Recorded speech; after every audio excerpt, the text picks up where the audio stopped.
ધારાસભ્ય લડ્યો હોય, એકવાર ધારાસભ્ય બન્યો હોય, જિલ્લા કોંગ્રેસનો પ્રમુખ બન્યો હોય, કોઈ તાલુકા પંચાયતના પ્રમુખ બન્યા હોય, કોઈ જિલ્લા પંચાયતના સભ્યો બન્યા હોય, કોઈ કારોબારી, બીજું ત્રીજું, પાર્ટી થકી આપણી ઓળખ ઊભી થઈ છે. પાર્ટી છે તો હું છું, પાર્ટી છે તો તમે છો, પાર્ટી છે તો આ બધું છે, બાકી કાંઈ નથી.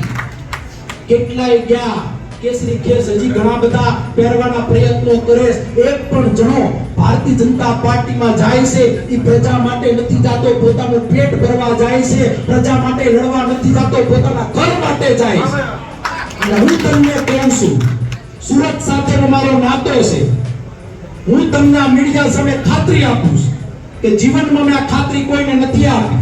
કોંગ્રેસ પાર્ટીના નેતાઓ સાથે પણ મેં વાત કરી છે, કોંગ્રેસ પાર્ટીના આગેવાનો સાથે દિલ્હી સુધી મેં કીધું છે, પ્રતાપ દુધાત શમશાને જાય ત્યાં સુધી ઈ સુરતના રણબંકાએ જે આપણને ગદ્દારી કરી એની રાખ થઈ જાય તેને શમશાનમાં કેવી હું એને મૂકવાનો નથી. હું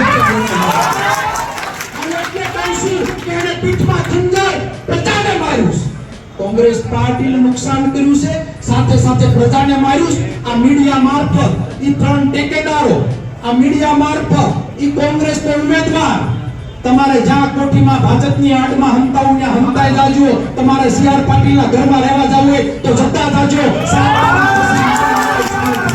સુરતમાં કા તમે રહે અને કા પ્રતાપ દુધાત રહે, તમને બતાવીશ કોંગ્રેસની ગદ્દારી કરવાથી પરિણામ શું આવે એ આવનાર દિવસોમાં હું તમને નાવીને બતાવું.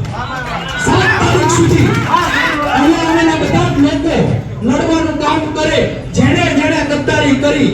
સત્તાને સત્તાવત હાથમાં જાય, સત્તા જોઈ પણ છે, સત્તા વગરના 25 વર્ષથી સંઘર્ષ પણ કરીશ. અહીંથી લઈને દિલ્હી સુધી સત્તા નથી તો રાહુલ ગાંધી વ્યક્તિ 7,000 કિલોમીટરની યાત્રા કરે. સંઘર્ષ એ કોંગ્રેસ પાર્ટીનું જીવન